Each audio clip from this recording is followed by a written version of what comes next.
Hello, नमस्कार। आज हम बात करने वाले हैं एसबीआई बैंक के स्टॉक्स के बारे में। पिछले वीडियो में भी हमने इस स्टॉक्स के ऊपर चर्चा की थी और स्टॉक्स के ऊपर हमने सपोर्ट और टारगेट वीडियो के माध्यम से समझाए थे। साथ ही हमारा वीडियो आपकी एजुकेशन के लिए था। अगर आपको वीडियो अच्छा लगे तो चैनल को सब्सक्राइब करें, अदरवाइज कोई प्रॉब्लम नहीं है। साथ ही हमारे वीडियो में अगर आपको कुछ भी सीखने को मिले तो आप अपने लिए जरूर अप्लाई करें, पर एक बार अपने फाइनेंशियल एडवाइजर से जरूर कंसल्ट कीजिएगा। यहाँ पर अगर आप देखेंगे तो स्टोक्स का जो लेटेस्ट हाई था 912 का था, और स्टोक्स जब इसके आसपास आने लगा तो स्टोक्स में फिर से गिरावट होने लगी और स्टोक्स ने 900 रुपए के आसपास का हाई बनाया और फिर से गिरावट आई। अब अगर आप देखेंगे तो ये जो गिरावट आई है, इसमें एक के बाद एक रेड कैंडल और लो बना, और स्टोक्स ने हमारा जो लो बनाया 840-41 का बनाया, जो स्टोक्स का हमारा पुराना वाला हाई लेवल था। देख सकते हैं, आपको मैंने लेवल्स के साथ में समझा के रखा हुआ है। फिर स्टॉक जब ऊपर गया तो स्टॉक्स इस हाई से नीचे हाई इन्वर्टेड हेमर कैंडल बनाया, और जब स्टॉक्स ने इस इन्वर्टेड हेमर कैंडल के लो को तोड़ा तो फिर से एक के बाद एक रेड कैंडल बनाए और लो बनाते हुए स्टॉक्स नीचे की तरफ आया है। अब अगर आप देखेंगे तो ये जो लो था, ये था 795 का, और इस कैंडल का लो 795 का। स्टॉक्स जब ऊपर की तरफ गया तो आप देखेंगे इस कैंडल के लो से 820 रुपए के लेवल से बार बार प्राइस को रिजेक्शन लेते हुए स्टॉक्स हमारा यहाँ पर ट्रेड कर रहा था और नीचे आने की कोशिश कर रहा था।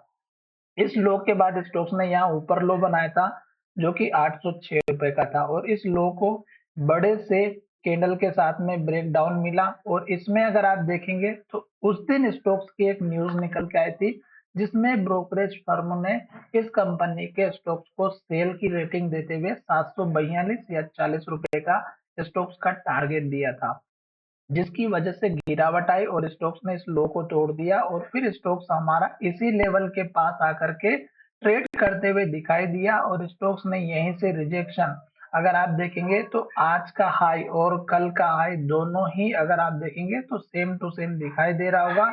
795 का हाई पिछले भी था और आज का हाई भी 795 का था, और आज भी स्टॉक्स ने इन्वर्टेड हैमर कैंडल तो नहीं पर एटलीस्ट रेड कैंडल और लो बनाते हुए क्लोजिंग दी है।